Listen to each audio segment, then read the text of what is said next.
Alarak, where do we have him? So Alarak, he does have the power of destructive wave to help him with the self-destruction, but uh, he's still going to have some problems in the form of just having to deal with aberrations. You don't have the greatest options to defend against those. Like, you're gonna make cannons and destroyers, I guess, or something. But the problem is the aberration self-destruct is still hits up.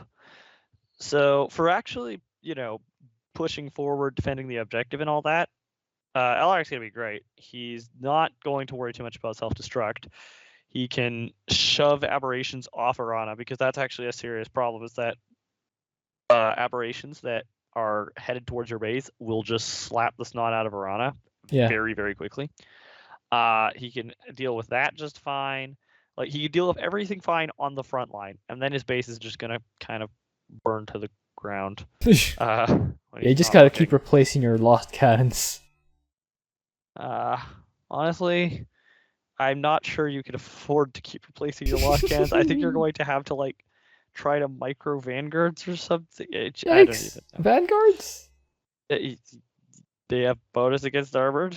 Question mark. Yeah, Why not Wrathwalkers then? Or a Wrathwalker? your Athlar could do better. I mean, once the aberrations are slapping the cannons, they stand still for the vanguard. But yeah, I don't know. Probably robo units defending your home base, and Oh, then now you're gonna have a Dwarfisms. lot. Yeah, it's basically going to be really rough if you have to defend. But if you have an I def ally and I attack, then Alarak's great. Yeah. So the assumption here is Um, that they also have to defend, not just attacking. so he's like D tier probably. Ooh. How about you, Tutu? Really, really, I didn't think it was that bad. He's so after 20 minutes, you just save your overcharges. So when you get hit at your base, you use an overcharge, and then when you're on the front, you just because sometimes they'll come from the final base. The majority of them should come from there, and if they come from there, you'll be fine. The problem I had with him is that you pretty much have to keep moving Alarak, and if you don't separate Alarak from the army, the explosions will kill all your stuff. So you have to keep good spacing.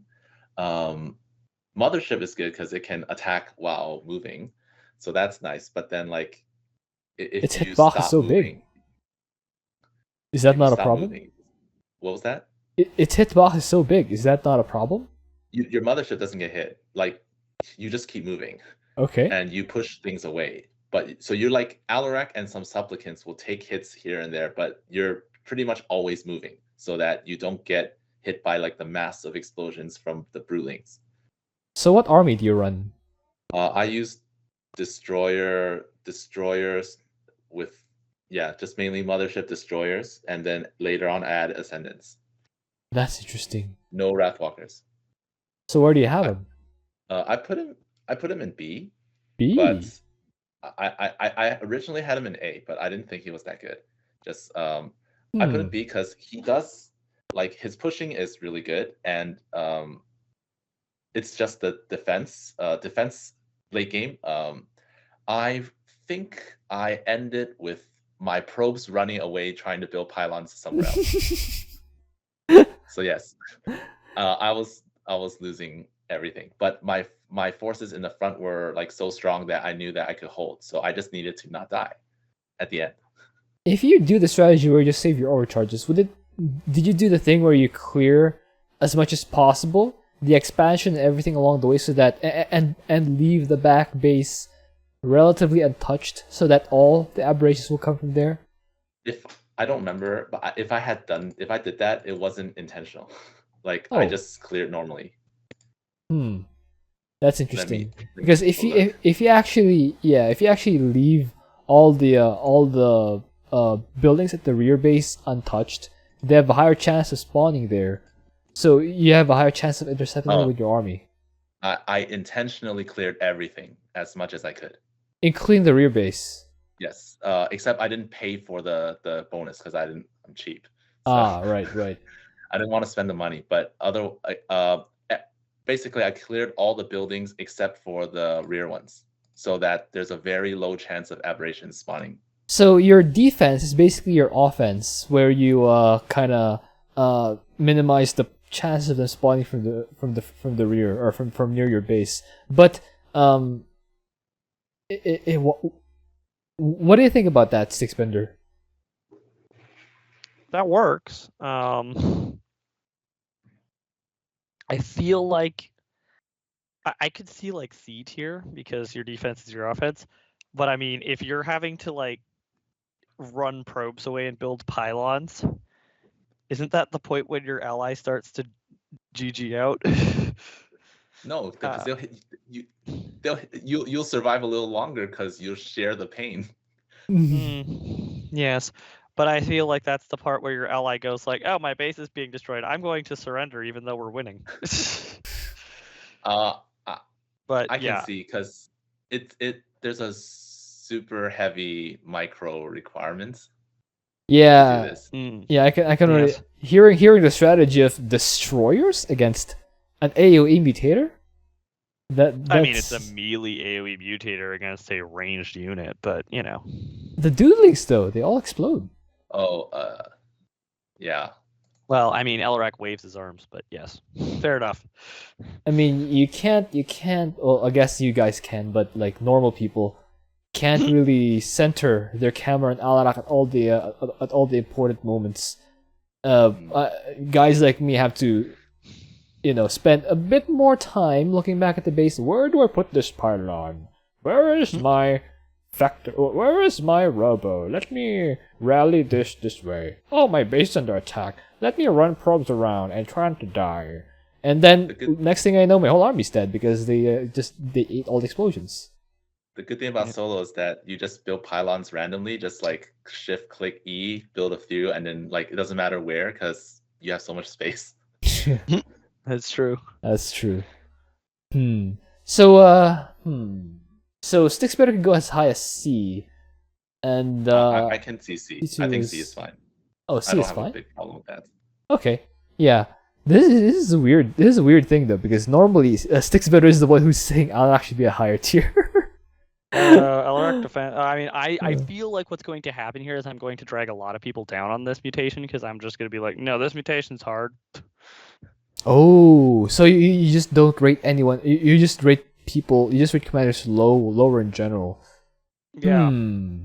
I can see that being like my experience with this mutation is that I had issues with the mutation itself, but not the mutators, because it's I do like idiotic stuff like putting my command center in front too far, just mistakes on my own. Like I don't know, maybe I didn't properly play bad commanders for this one to really feel the mutators were that trouble. But and in either case, my recommendation for people who don't want to have to look back at their base or have weak static defense in general is clear near your base as much as possible. Just leave the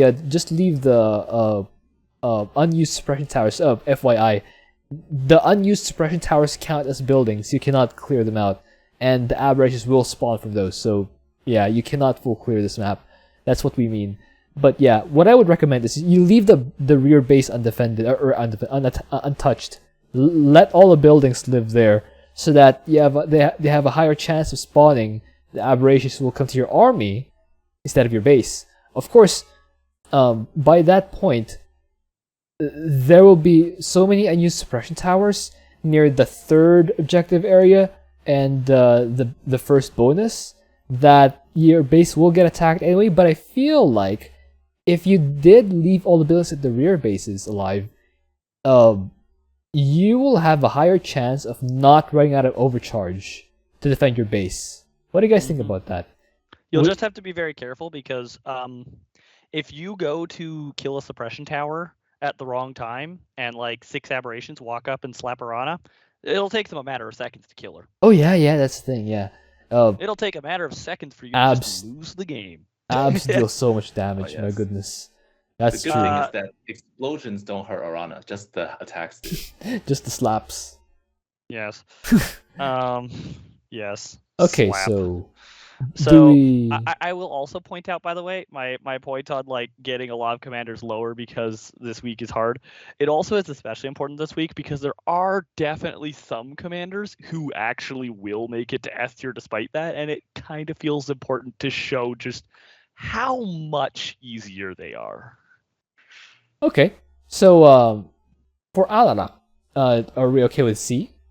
I think we're okay with C. Yeah. All right, let's have Alarak in C.